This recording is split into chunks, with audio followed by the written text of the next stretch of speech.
Good morning. Chris Crackman. I'm a 36-year resident of this area, the 5-mile buffer zone. I think everybody touched on it quite well. I just wanted to bring up a few things that I've seen kind of come amiss. I know Executive Director Clark said that they've been working on this and they've been amending it and making it better to suit us.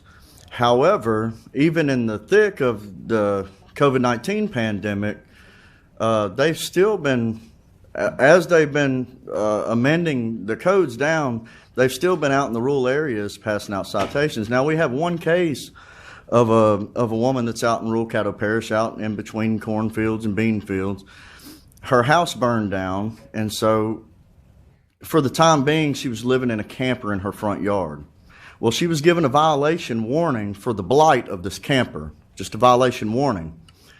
So in order for her to hide her blight, she put up a fence.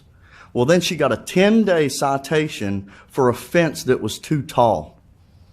So this is the kind of foolishness in the bureaucratic governance that we're dealing with in between Shreveport and Caddo Parish, because they simply don't apply to us.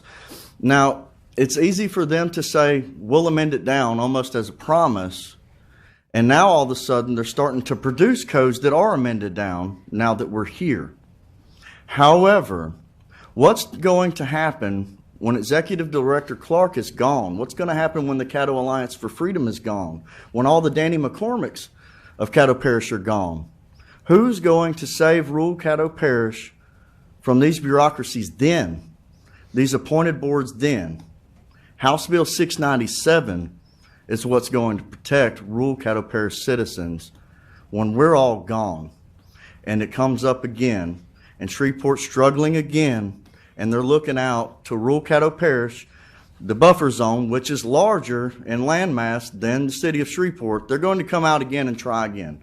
House Bill 697 will protect my children and my grandchildren from these appointed boards and these bureaucrats forevermore. That's all. Yes, sir. Thank you. No questions. I appreciate your input. Next up, we have Gary Krepak.